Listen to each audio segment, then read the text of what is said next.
Está no ar! O mais tradicional podcast sobre corridas do Brasil. Os comentários e o debate sobre automobilismo de um jeito que você só ouve aqui. A partir de agora, Bárbara Franzin, Thiago Raposo, Diogo Gomes, Thiago Rosa e Fábio Campos apresentam Café com Velocidade. Café com Velocidade. A dose certa na análise do esporte a motor. Para você que nos ouve no cafécomvelocidade.com.br, estamos começando a edição 589 do seu podcast. Uma semana aí um pouquinho já magra, né? As categorias acabando, a Indy já acabou tem muito tempo, a Fórmula E acabou e já está para voltar, mas não voltou ainda. Mesma coisa, a Fórmula 1 acabando, falta só uma etapa, assim como a Stock Car, mas não correram no último final de semana. Só tivemos MotoGP das categorias aí que nós falamos. Vamos fazer este quadro então sobre a categoria das duas rodas, eu e Diogo Gomes, direto lá de Pernambuco. Seja muito bem-vindo, Diogo Gomes. Esteve aí ausente semana passada, curtindo suas férias. É bom que você volte ao trabalho logo, porque tá fazendo falta. Opa, que bom. Vamos lá, né? De volta a falar sobre a MotoGP, a corrida extremamente caótica, né, em Valência. Sim, exatamente isso, uma corrida louca, podemos classificar assim, com muita chuva, várias quedas, bandeira vermelha e tudo mais, que nós falaremos aí então no decorrer deste bloco. Mas antes eu quero aqui falar do nosso programa de apoiadores. Você que ainda não conhece, entra no apoia.se/Café com Velocidade, tudo junto lá. Vocês vão encontrar uma explicação bem detalhada, que é o nosso programa de apoio, onde os nossos ouvintes vão lá e que com qualquer quantia mensal eles ajudam a manter esse programa vivo e funcionando e rodando redondinho como tem que ser. E nós temos aí uma contrapartida, né, Diogo Gomes? Nós temos um grupo de WhatsApp exclusivo para esses apoiadores. Nós tivemos aí algumas pessoas entrando aí na última semana. Nós fizemos aquela chamada, né, pré-GP Brasil e pós-GP Brasil para ter mais apoiadores, e acabou que deu certo, algumas pessoas entraram.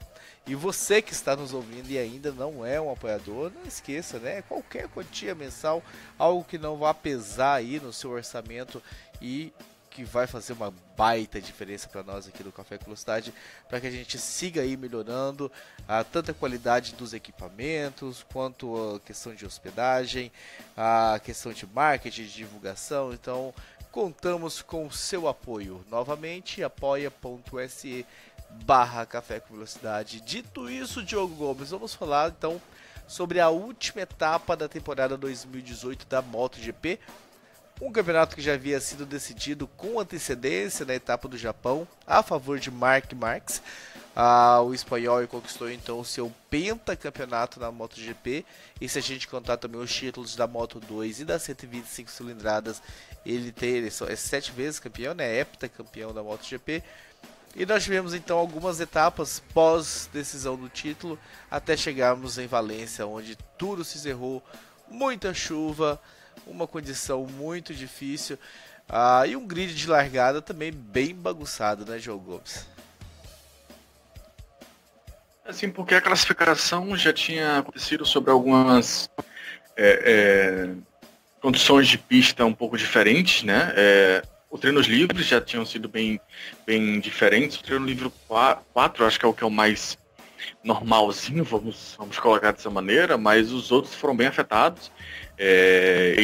Com a classificação com o asfalto meio seco, meio molhado, abriu espaço para algumas coisas, vamos dizer dessa maneira, como o próprio Vinales na pole, né? Como o Pol Espargaró, por exemplo, em sexto. Foi um final de semana grandíssimo do Pol Espargaró como um todo, mas tiveram alguns resultados ali meio que anormais, né? A volta do Lorenzo, mas lá para baixo, o Rossi também classificou lá no fundo. Então, desde o sábado, a coisa toda já estava de fato, bem diferente, né? Foi meio que uma previsão do que seria no domingo. Legal ver o Lorenzo de volta, né? Apesar das condições, não conseguiu mostrar muito, até porque foi na chuva. Nós sabemos que a Lorenzo e chuva tem uma questão aí que precisa ser resolvida.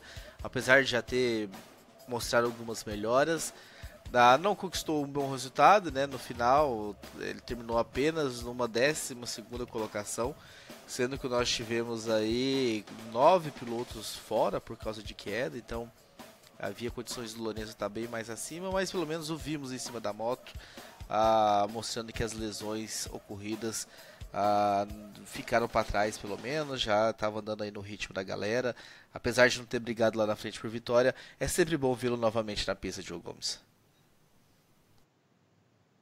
É bom principalmente porque você viu como um último ato, né, de despedida da Ducati. Ele até fez carta de despedida, agradeceu aos mecânicos, engenheiros, enfim, ele tentou fazer, né, aquela coisa toda da despedida. Inclusive na penúltima prova ele não participou, até tinha alguma chance de participar, mas ele não participou exatamente para a questão de preparação para essa prova. Então, foi mais para fechar mesmo o ciclo com a Ducati. A gente sabia que a condição dele era muito limitada fisicamente, e na pista isso só ficou mais claro ainda, principalmente no final, no final da primeira parte da corrida, né, pouquinho antes de vir a bandeira vermelha, e depois na relargada, aí, enfim, ele é quase que virtualmente o último colocado, né, porque até o Rossi, por exemplo, está depois dele na classificação final da corrida, mas o Rossi foi um dos que foi ao chão também. Exatamente, né? Um que a gente pode fazer de resumo dessa corrida, ou dessa primeira parte da corrida. Nós tivemos, entre aspas, duas corridas, né? Uma antes da bandeira vermelha e outra depois da bandeira vermelha. Nessa primeira parte, o Viñales largou da pole, como o Diogo Gomes bem falou, mas foi superado pelo Alex Rins logo no começo, e veio ali tentando se manter, mas aí começou a ser engolido pelo pelotão, né? O Vizioso passou por ele, a Pedrosa passou, o Rossi, Zarco, a galera foi passando pelo Viñales, que começou a perder posições. E começaram as quedas, né? O primeiro a cair foi o Alex Espargaró, logo depois veio o Jack Miller, né? O Jack Miller que costuma andar bem nessas condições de pista, com chuva e tal, mas caiu, uma queda bem feia. Veio o Lute, depois caiu, o Petrucci caiu, o Mark Marques caiu, né? Uma queda até cinematográfica do Mark Marques, virando cambalhota e tal, e caindo de costas. Por sorte nada sofreu. Depois caiu o Iannone, depois caiu o Morbidelli, até que caiu o Maverick Viñales, que havia largado na pole. O do Viñales assustou um pouco pela velocidade, né? Foi num trecho rápido da pista, e ele e a moto deslizaram bastante. A direção de prova entendeu que a pista não apresentava condições de segurança, deu a bandeira vermelha. No momento que ele deu a bandeira vermelha, o Rins tinha sido superado pelo Dovizioso e pelo Rossi, mas com a bandeira vermelha uma volta anterior, e na relargada da segunda parte, o Rins estava novamente na ponta. Conseguiu se ficar ali por pouco tempo, o Dovizioso superou ele novamente, e o Rossi também. Só que aí vieram mais algumas quedas, né? A queda do Álvaro Bautista, o próprio Valentino Rossi caiu, mas conseguiu subir na moto e continuar.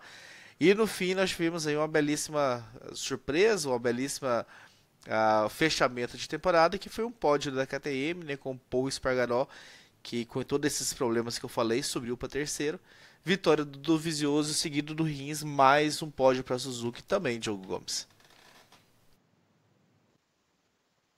Mas o Ney, até o Marx tinha falado na Malásia que eles estão em posição de brigar por título. Claro que é uma declaração até exagerada, eu diria, para agora, mas de fato a Suzuki, a gente tinha até comentado em programas anteriores sobre a MotoGP, a Suzuki ela deu nesse ano um passe definitivo, né? Não só a Suzuki, mas o Rins também, de ser um cara que está constantemente brigando por pódio. Na segunda parte da temporada ele de fato esteve brigando constantemente por pódio, então vamos ver se eles conseguem levar essa evolução para o próximo ano, agora com a chegada do Johan Mir, né, que já começaram a testar, enquanto nós gravamos aqui na terça-feira, 20/11, a MotoGP já começou a fazer os testes já com material e equipamento de 2019, então vamos ver, mas é uma segunda parte da temporada, de fato, muito interessante, e eu vou falar para você que eu torci bastante para o Rins ganhar essa corrida, porque acho que seria um ponto perfeito para coroar o trabalho dele e para coroar o trabalho da Suzuki como um todo, não só nesse ano, mas desde que voltou e todo o investimento que tem feito.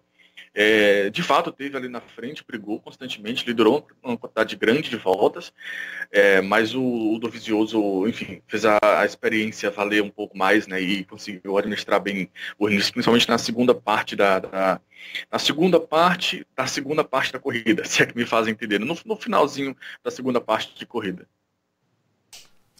Um AP no Rossi, né? A gente sabe que a Yamaha veio numa quase temporada inteira com muitos problemas, não permitindo aos seus pilotos brigarem lá na frente. Nesse finalzinho parece não, né? Encontraram alguma coisa, a moto começou a andar mais, o Viñales conquistou a vitória dele e o Rossi ali vinha para uma boa segunda colocação, talvez até com chances de buscar o Dovizioso, quando também passou um pouquinho do limite e caiu e termina embaixo o Rossi, né, o Joe Gomes. Assim, eu acho que não dá para julgar muito a nem ele nem o Viñales na qualidade de pilotagem, falar que pioraram, se caiu qualidade e tal, porque foi um ano muito sofrível, muito dependente da moto e tal. E nesse final agora, naquela questão de do tudo ou nada, chuva, né, deixa as coisas difíceis para todo mundo. Cair na chuva naquelas condições não é motivos para se condenar nenhum piloto. Mas no balanço aí geral, acho que o Rossi termina num saldo um pouquinho negativo para a temporada 2019, mas eu confio muito ainda no talento dele para que se a moto japonesa vier um pouquinho melhor, apresentar mais resultado. No final das contas, ele até consegue bater o Maverick Viñales na briga interna ali, né? Eu digo, em termos de campeonato.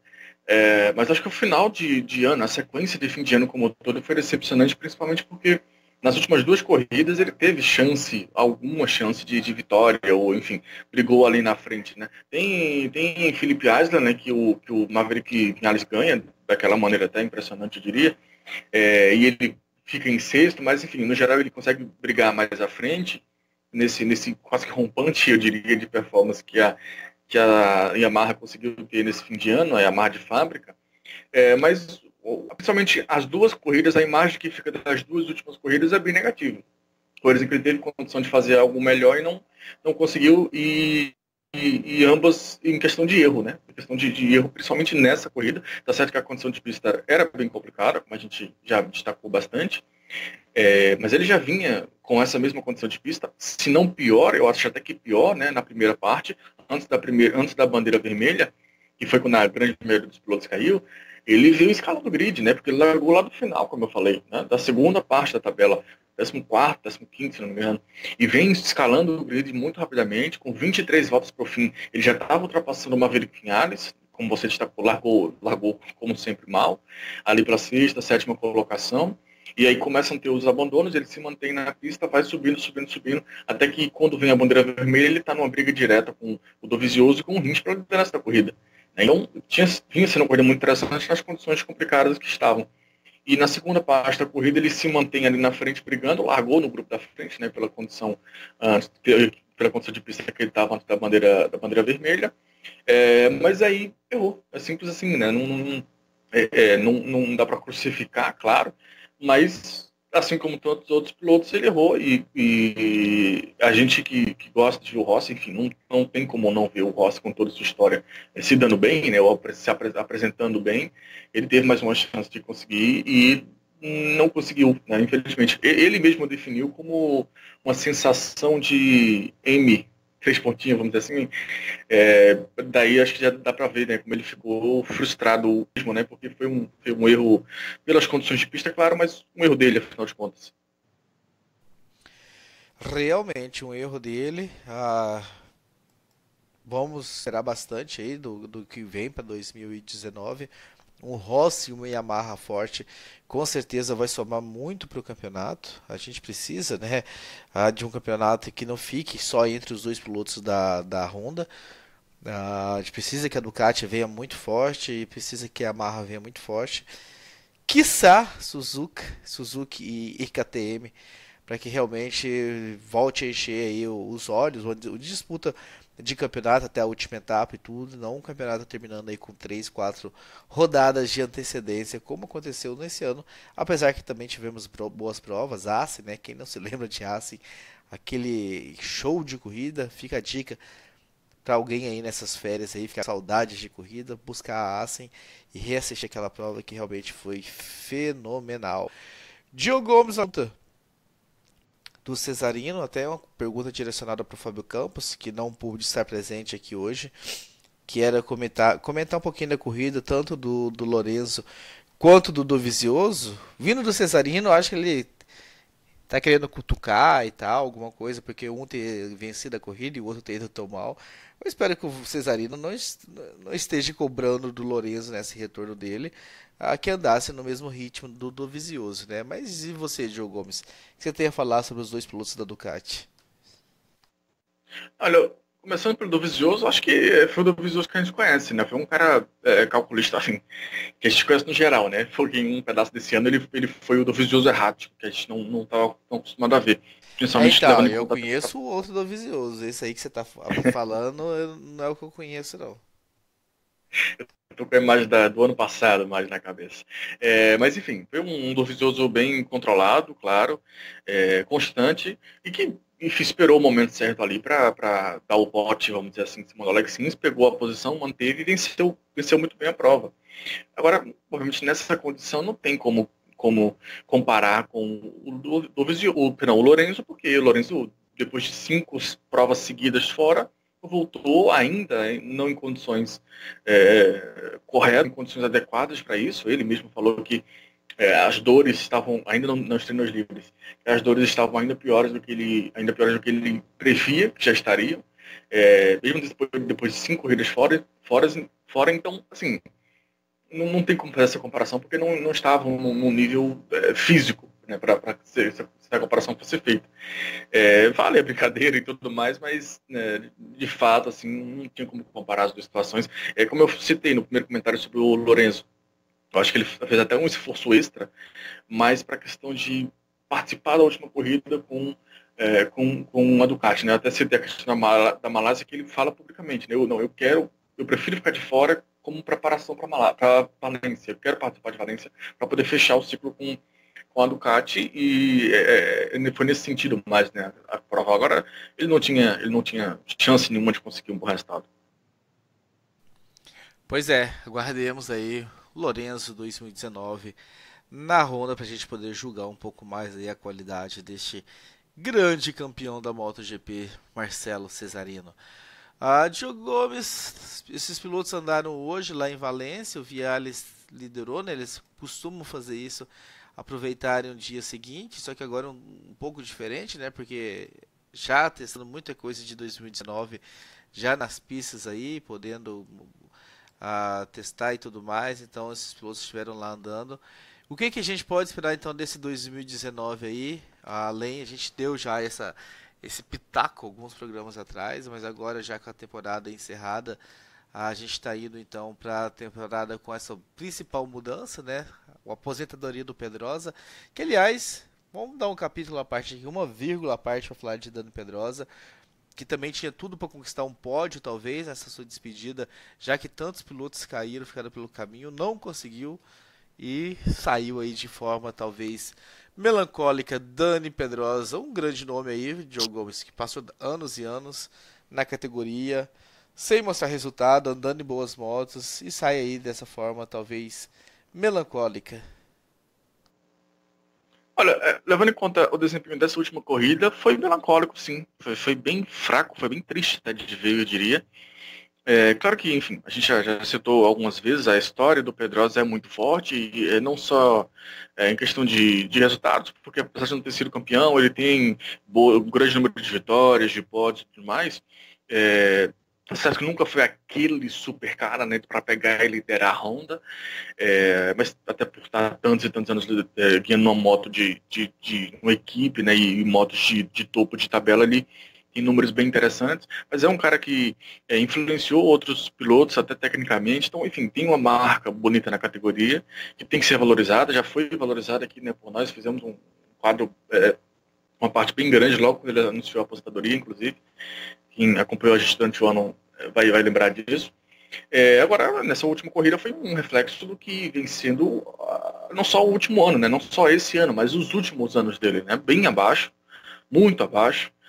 sem conseguir, obviamente, enfrentar o Marques em momento algum, mas nem conseguindo enfrentar os demais. Né? Ele estava brigando com o Bradle. O Bradle está substituindo o Crutchlow na equipe satélite. Então, assim, não conseguiu fazer muita coisa e foi meio deprimente. Meu não, foi bem deprimente essa última prova. Poderia ter encerrado numa situação melhor. Foi legal com a categoria e também o público presente lá em Valência, né, circuito Ricardo Tormo, quase 100 mil pessoas no domingo, inclusive, mesmo com aquela chuva toda, sempre um número ótimo, né, de espectadores espectadores, perdão, na Espanha como um todo, né, toda vez que eles vão, que a MotoGP está lá, sempre enche, conseguiram, esse pessoal todo, e a TV também, e a MotoGP em si, fazer algumas homenagens, e, enfim, a própria Honda também, é legal ver tudo isso. Ele foi, nesse fim de semana, colocado no Hall da Fama da MotoGP. Então, enfim, tudo isso é muito legal, é muito bonito de ver. Agora, na pista, a performance dele foi, mais uma vez, decepcionante.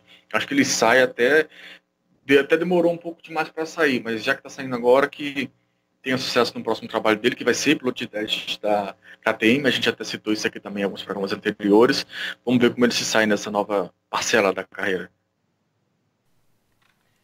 O grid de 2019 já está formado, já está fechado, todos os nomes confirmados para todas as motos. E o Cesarino mandou uma pergunta: quem é que nós acreditamos que será o Rook da temporada, ou melhor estreante de 2019? Algum palpite, Diogo Gomes? Nós temos aí Miguel Oliveira, nós temos Francesco Bagnaia, nós temos o Juan Mir, nós temos, quem mais? O Fábio Quartararo. Eu acho que são esses quatro, né? Os estreantes para 2019. A lógica me faz apostar no Bagnaia, né? Pela temporada que ele fez na Moto 2, e também pela moto que ele vai ter, né? Ele vai pegar uma moto Ducati, tá certo que do ano anterior ele não pega uma moto atualizada, provavelmente, mas ainda assim é uma Ducati, é uma moto que andou muito bem esse ano, né? Por exemplo, em 2019 ele vai andar com a moto 2018. Enfim, vai ter um equipamento muito bom nas mãos. É a equipe satélite, sim, mas é a equipe mais próxima da Ducati, né? Então, tudo isso aí, mais claro, o desempenho que ele mostrou nesse ano de Moto 2, colocam ele lá em cima. Vai ser interessante ver o Miguel Oliveira, claro, principalmente nessa nova Tech 3 KTM agora, essa transição, né? Como eles vão funcionar vai ser muito legal. Tem a questão do Johan Mir, que é uma sensação, um cara que fez um ano de Moto 2 só, já está pegando vaga de equipe de fábrica da MotoGP, isso não pode ser ignorado. É uma coisa sensacional que, sei lá, só Marques e Maverick Vinales fizeram anteriormente, então ele tem que ser observado de perto, mas vai ter um problema grande, imagino eu, nessa questão de transição. Isso definitivamente não é fácil. Vamos ver como ele e Suzuki conseguem trabalhar isso. O Quartararo também, não sei se exatamente é o piloto mais preparado do mundo para estar fazendo essa transição agora, mas apareceu a oportunidade, ele claro, pegou, tinha que pegar mesmo. Então, eu acho que são bons nomes, definitivamente são bons nomes, mas a lógica, pelo menos na minha cabeça aqui, me diz que o Bagnaia, fazendo essa nossa brincadeira de chute com quase um ano de antecedência, não tem como não votar no Bagnaia. Eu vou votar em Juan Mir. Eu acho que o Mir mostrou na Moto 2 uma evolução muito boa nesse segundo semestre e vai estar com uma Suzuki na mão que está em crescimento também, emendando pódios nesse final de temporada. Talvez venha com a mesma força para 2019, mesmo perdendo, né, alguns benefícios com esses pódios. Para quem não sabe, a MotoGP dá alguns benefícios para essas equipes. Ainda chamamos de satélite? Como é que nós chamamos essas equipes, Diogo? Ainda usamos a terminologia satélite? Não, satélites são mais as parcerias, né? Essas aí são equipes de fábrica, mas elas têm algumas regalias, é uma boa tradução, mas acho que não tem um termo específico para defini-las, não. As equipes menores, vamos colocar assim então. Entre aspas, mas as equipes que não andam lá na frente, elas costumam ter algumas regalias, mais testes, mais pneus, etc, etc. E a partir do momento que os resultados começam a vir, as regalias começam a ser tiradas. Então, como a Suzuki emendou aí alguns pódios neste ano, nesse finalzinho de ano, ela perdeu aí as suas regalias, então ano que vem não terá, mas eu acredito no desenvolvimento dos japoneses. Então, por este motivo, e para também não apostar junto com você no mesmo nome, eu vou de Juan Mir na Suzuki aí como grande rookie da temporada 2019, que promete bastante. A temporada começa, né? Vamos confirmar a data dia 10 de março no Catar. Daí vem para a Argentina 31 de março e 14 de abril nos Estados Unidos, aquele trio inicial fora da Europa. Desembarcam na Europa no dia 5 de maio para a etapa de Jerez. Vem para França, Le Mans, depois San Marino, depois Barcelona, Assen, Sachsenring na Alemanha, Brno, Red Bull Ring, Silverstone, no circuito Marco Simoncelli, em Misano, Aragon, Tailândia, Japão, Austrália, Malásia e Valência. São 19 etapas confirmadas para a temporada 2019. 19 oportunidades para a gente ver esses pilotos aí duelando na pista. E é isso, Diogo Gomes. Algo mais que você queira pontuar como este último programa da MotoGP dessa temporada do podcast, né? A gente volta a falar da categoria mais para frente. Alguma coisa que você queira ressaltar dessa temporada que passou? Não, já que a gente falou de estreantes, né? Tá certo que a briga esse ano não foi tão boa, mas só confirmar, além do título do Max, que todo mundo já sabia, né? Que o Franco Morbidelli foi o melhor estreante do ano em termos de pontuação, em performance também, com sobras, claro. E como também era de se esperar, o Johan Zarco foi o campeão entre as equipes independentes, se é que alguém liga para isso, mas enfim, já que a gente está falando de fechamento de temporada, né? Esses foram os outros campeões, digamos assim, da MotoGP no ano, mas falando dos estreantes em si, a briga do Morbidelli foi fácil contra Sayarin, Nakagami, Simeon e Lutz, mas enfim, ele conseguiu, ele tinha que se dar melhor entre esses caras, ele conseguiu fazer isso dentro da própria equipe, inclusive, e agora vai para um desafio novo com a Yamaha, uma nova equipe da Yamaha que está vindo para 2019. Então é isso, meus caros ouvintes, esse foi o bloco, essa foi a edição 589 dessa semana. Fábio Campos, não sei se vai ou não, mas pode ser que ele grave aí um expresso sobre a Fórmula 1 no decorrer da semana. A gente vai jogar essa responsabilidade para ele aí, para tocar em alguns assuntos que talvez estejam pendentes, até sobre a cobertura de Interlagos e tudo mais. Já que o programa da semana passada com o Adalto foi um programa mais especial e tudo, talvez não tinha dado tempo para ele abordar tudo o que ele queria. Fiquem ligados então aí no Expresso de Fábio Campos. Para quem assina o feed, recebe a notificação igualmente, porque é colocado o push no programa, mas também vai no Spotify, vai no Deezer, vai no YouTube, em todas as formas e todos os lugares que vocês sabem, para ouvir o nosso querido Café com Velocidade. Um abraço a todos e até semana que vem. Termina aqui Café com Velocidade, o mais tradicional podcast sobre corridas do Brasil. Sempre com Bárbara Franzin, Thiago Raposo, Diogo Gomes, Thiago Rosa e Fábio Campos. Café com Velocidade. Café com Velocidade. A dose certa na análise do esporte a motor.